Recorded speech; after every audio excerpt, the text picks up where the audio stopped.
ever fiddle around in any way with electrical devices. Never. There are 2 reasons for this. One is that you could get electrocuted, which is not only deadly but very unpleasant, and the other is that you are not Violet Baudelaire, one of the few people in the world who know how to handle such things. And even Violet, who was very careful and nervous as she unplugged the lamp and took a long look at the plug itself, it might work. Hoping that Klaus and Sunny were continuing to stall the adults successfully, Violet wriggled the 2 prongs of the plug this way and that until at last they came loose from their plastic casing. She now had 2 small metal strips. Violet then took one of the thumbtacks out of the butcher paper, letting the paper curl down the wall as if it were lazy. With the sharp end of the tack, she poked and prodded the 2 pieces of metal until one was hooked around the other, and then she forced the thumbtack between the 2 pieces so the sharp end stuck straight out.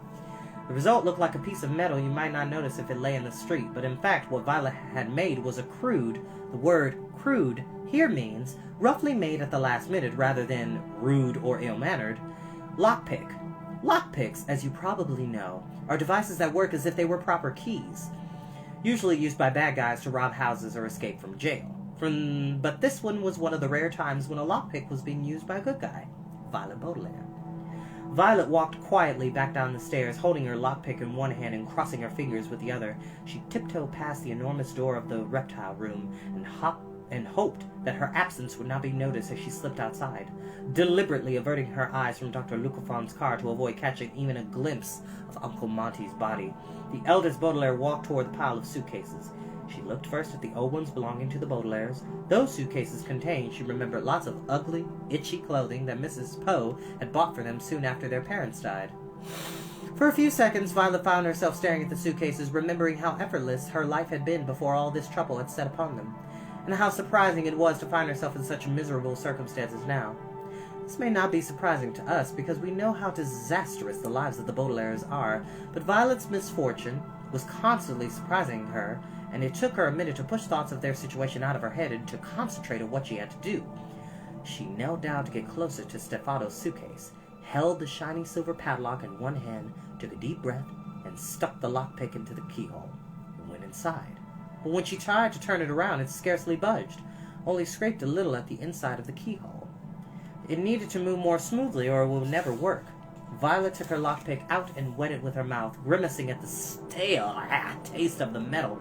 Then she stuck the lockpick into the keyhole again and tried to move it. It wiggled slightly and then lay still. Violet took the lockpick out and thought very, very hard, retying her hair in the ribbon. As she cleared the hair from her eyes, though she felt a sudden prickle on her skin, it was unpleasant and familiar. It was the feeling of being watched. She looked quickly behind her, but she saw only the snake-shaped hedges on the lawn. She looked to the side and saw only the driveway leading down to Lousy Lane. But then she looked straight ahead through the glass walls of the reptile room. It never occurred to her that people could see in through the reptile room's walls as clearly as they could see out.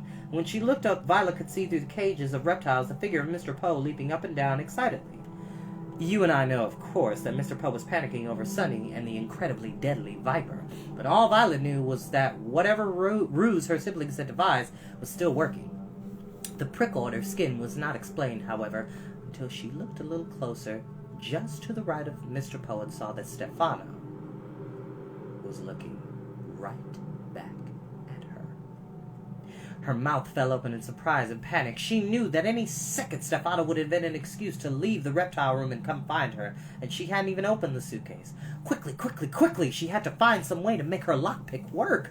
She looked down at the damp gravel of the driveway and up at the dim yellowish afternoon sun. She looked at her own hands smudged with dust from picking apart the electric plug, and that's when she thought of something. Jumping to her feet, Violet sprinted back into the house as if Stefano were already after her and pushed her way through the door into the kitchen. Shoving a chair to the floor in her haste, she grabbed a bar of soap from the dripping sink. She remembered the slippery substance carefully over... She rubbed the slippery substance carefully over her lockpick until the entire invention had a thin, slick coating.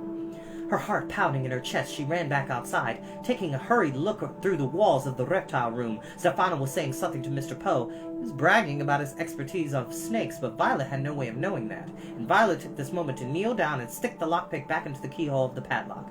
It spun quickly all the way around and then snapped in two right in her hands.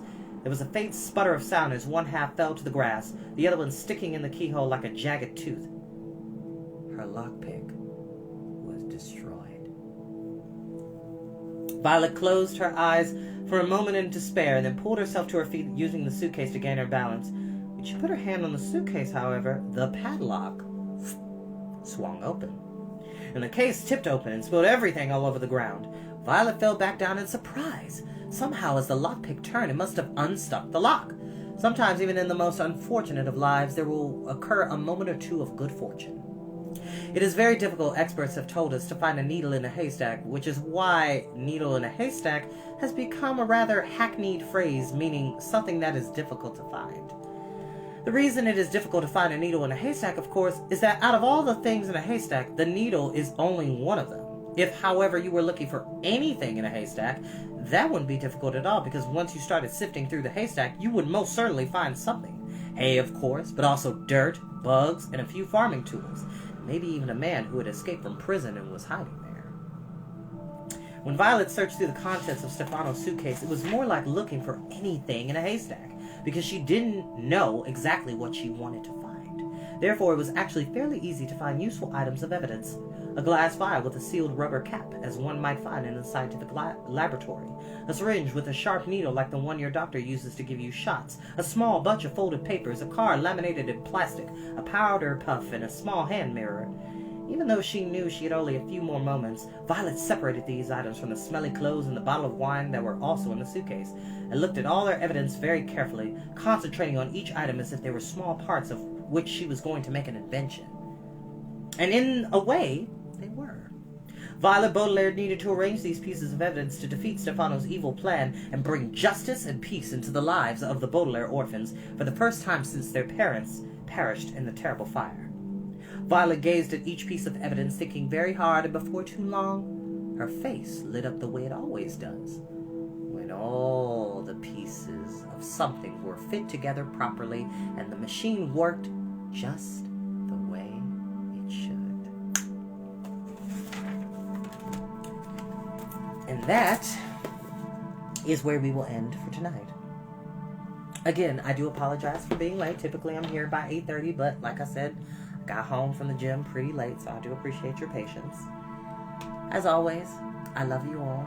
Have a great night, and I'll see you all next time.